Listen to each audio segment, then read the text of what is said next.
हरि ओम।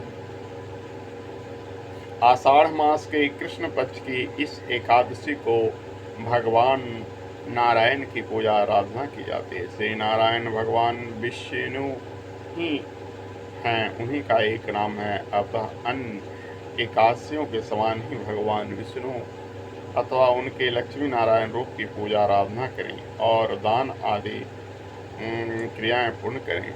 इस एकादशी का व्रत करने से संपूर्ण पापों का क्षय होता है और पीपल का पेड़ काटने जैसे पाप तक से मुक्ति मिल जाती है।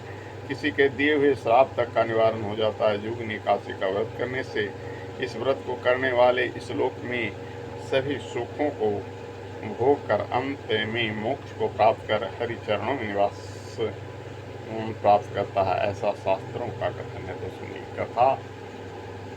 योगिनी एकादशी का। ओम शांताकारं भुजंग शयनं पद्मनाभं सुरेशं विश्वाधारं गगनसदृशं मेघवर्णं शुभांगं लक्ष्मीकान्तं कमलनयनं योगविद्यानगम्यं वन्दे विष्णुभवरं सर्वलोकनाथं। बोली विष्णु भगवान की जय। धर्मराज युधिष्ठिर ने भगवान श्री कृष्ण से कहा, हे माधव, अब आप कृपा करके मुझे आषाढ़ मास के कृष्ण पक्ष की एकादशी के महात्म विधि विधान आदि को इसके नाम सहित बतलाइए। इसमें से आगामी पीढ़ियां इस एकादशी के बारे में शास्त्रों जानकारियां प्राप्त कर सकेगी। भक्तवत्सल भगवान श्री कृष्ण बोले, हे राजन, आषाढ़ मास के कृष्ण पक्ष की एकादशी का नाम योगिनी एकादशी है। समस्त पापों को क्षय करने वाले और इस लोक में सभी सुख और अंतरिक में मोक्षदायक है। इस एकादशी का व्रत योगिनी एकादशी का व्रत करने से देवताओं के दिए गए श्राप तक से मुक्ति प्राप्त हो जाती है। पुराणों में वर्णित एक कथा मैं आपको सुनाता हूँ, आप उसे ध्यान पूर्वक सुनिए। स्वर्गलोक में इंद्र की अलकापुरी नामक अत्यंत भव और रमणीय नगरी है। इसमें यक्षों का राजा कुबेर एक भव्य भवन में रहता था। कुबेर प्रबल शिव भक्त था और प्रतिदिन प्रातःकाल शिव जी की पूजा आराधना किया करता था। हेम नामक एक माली प्रतिदिन पूजा के लिए मान सरोवर से फूल लाकर कुबेर के यहाँ पहुँचाया करता था। हेम माली की पत्नी का नाम विशालाक्षी था। अप्सराओं के समान सुंदर, अत्यंत गुणवती और महान पतिव्रता थी हेम माली की पत्नी विशालाक्षी।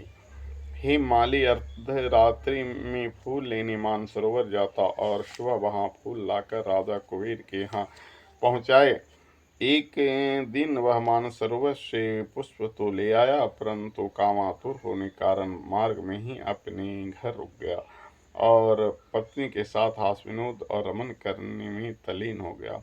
जब दोपहर तक कुबेर के पास पूजा के लिए फूल नहीं पहुंचा तो कुबेर ने अपने सेवकों का कारण पता करने के लिए हेममाली के घर भेजा। सेवकों ने राजा कुबेर को आकर बताया कि वह पापी तो काम के वशीभूत होकर अपनी स्त्री से हास विनोद तथा रमन करने में लगा है। यह सुनकर कुबेर ने क्रोधित होकर हेममाली को बुलाकर लाने की आज्ञा दी। हेममाली भय से कांपता हुआ कुबेर के सामने उपस्थित हुआ। उसे देख कर क्रोध के मारे कुबेर का नेत्र लाल हो गया और फिर कहने लगा, अरे पापी नीच कामी, तूने मेरे पूजनीय ईश्वर के भी ईश्वर श्री शिव जी महाराज का अनादर किया है, इसलिए मैं तुझको साप देता हूँ कि स्त्री का वियोग सहेगा और मृत्युलोक में जाकर कोढ़ी होगा। कुबेर के साप के कारण वह माली स्वर्ग से पृथ्वी पर जा गिरा, उसी क्षण कोढ़ी हो गया।